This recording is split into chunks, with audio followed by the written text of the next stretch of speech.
Welcome to World Book's live homework help. This video will demonstrate how to use the virtual classroom. The virtual classroom is HTML5 based, which means it works on all browsers. The virtual classroom has two areas where you can communicate with your tutor. On the right is the chat area. The large white area is the whiteboard where you can draw and type to communicate with your tutor. On the bottom of the screen are our whiteboard tools.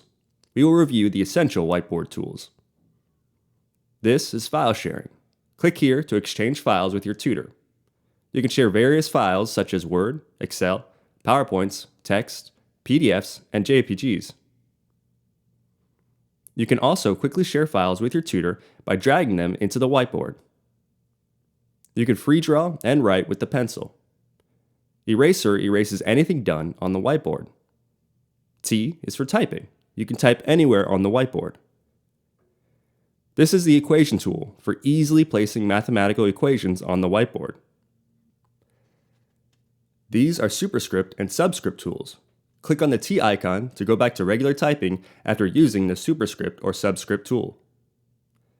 This is to paste images on the whiteboard. To use it, you will need to use your computer's snipping or screenshot tool. After you copy the image, click on the whiteboard. Then click the paste tool to share the image with your tutor. Click on the font to change the font style and size. This button is for scientific symbols. You can create straight lines with the line button. All the shapes are completely resizable, and you can place them anywhere on the whiteboard. Here you will also find the number line and graphing tools.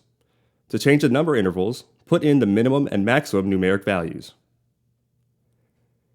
Color palette is for changing the color of anything done on the whiteboard. This is the undo button. It will undo the last item entered on the whiteboard. The X button will clear the entire whiteboard. To the right of the chat area are a few emoticons you could use when chatting with your tutor. This concludes the how to use the virtual classroom. Thank you for watching.